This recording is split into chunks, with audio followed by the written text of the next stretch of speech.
The New York City subway system is an iconic and essential part of life in the city. It is a vast network of trains, tunnels, and stations that serves all 5 boroughs of New York City: the Bronx, Brooklyn, Manhattan, Queens, and Staten Island. With 472 stations and 24 lines, the subway is the largest rapid transit system in the United States by track mileage and number of stations, and it is one of the busiest subway systems in the world. Purchasing a metrocard is an essential step in riding the New York City subway system. The metrocard is a plastic card that can be used to pay fares on the subway, buses, and commuter trains in the New York City area. It is a convenient and cost-effective way to travel around the city, and it is accepted on all modes of transportation operated by the Metropolitan Transportation Authority, MTA.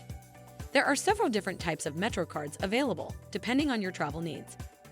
The most basic option is a single ride ticket, which allows you to take one trip on the subway or bus.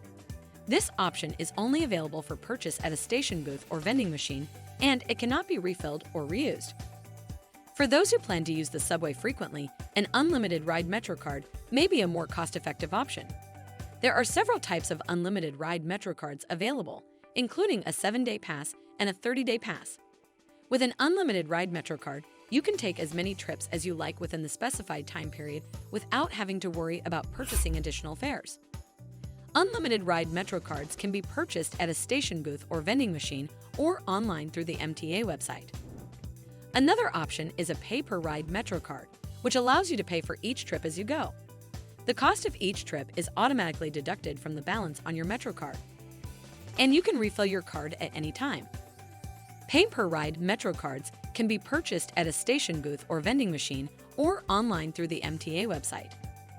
To purchase a metrocard, you'll need to visit a station booth or vending machine. If you're purchasing a single ride ticket or an unlimited ride metrocard, you'll need to choose the type of fare you want and pay the appropriate amount. If you're purchasing a pay-per-ride metrocard, you'll need to choose the amount you want to add to your card and pay the corresponding fee. Once you have your metrocard, you'll need to pass through the turnstile to access the platform. Make sure to hold onto your metrocard or ticket, as you'll need it to exit the system at your destination. If you're using an unlimited ride metrocard, you'll also need to swipe it at the turnstile each time you enter and exit the subway system. If you're using a pay-per-ride metrocard, you'll need to swipe it at the turnstile each time you enter the subway system, and again when you exit. In summary, purchasing a metrocard is an essential step in riding the New York City subway system. With a metrocard, you can easily pay for your fares and take advantage of the convenient and cost-effective transportation options provided by the MTA. Accessing the platform is an important step in riding the New York City subway system. Once you have your fare payment, you'll need to pass through the turnstile to access the platform. The turnstile is a barrier that controls access to the platform, and you'll need to swipe your metrocard or insert your ticket in order to pass through. There are several types of turnstiles in use on the New York City subway system. The most common type is a full-height turnstile, which requires you to swipe your metrocard or insert your ticket in order to pass through. Some stations also have half-height turnstiles, which can be used by people with disabilities or those who need assistance. In these cases, you'll need to press a button to request access through the turnstile. In addition to the traditional turnstiles, some stations also have automated gates that use RFID, radio frequency identification, technology to read the fares on contactless payment cards or devices. To use these gates, you'll need to hold your card or device near the reader, and the gate will open automatically. To access the platform, you'll need to follow the signs and instructions provided at the station. Look for the signs that indicate the direction you want to go and the line you need to take. You may also need to transfer to another line or take an elevator or escalator to reach the platform. Once you've passed through the turnstile and accessed the platform, you'll need to wait for the train to arrive. Make sure to stand behind the yellow line and pay attention to any announcements or signs that may indicate delays or service disruptions. When the train arrives, wait for the open and then board. Make sure to hold onto your metrocard or ticket, as you'll need it to exit the system at your destination. In summary, accessing the platform is an important step in riding the New York City subway system. By following the signs and instructions provided at the station, you can easily pass through the turnstile and access the platform and be on your way to your destination.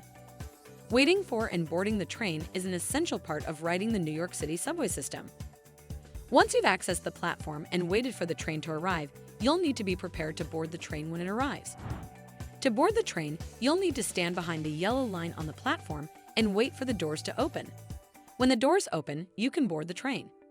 Make sure to hold onto your metrocard or ticket, as you'll need it to exit the system at your destination. Once you're on the train, find a seat or a place to stand. The subway trains in New York City are usually crowded, especially during peak hours, so you may need to stand if there are no seats available. If you do find a seat, be mindful of your belongings and keep them with you at all times. While you're on the train, pay attention to the announcements and signs that may indicate your stop or any delays or service disruptions. If you're unsure of which stop you need to get off at, you can ask a subway employee or use one of the intercoms located on the train to contact the control center.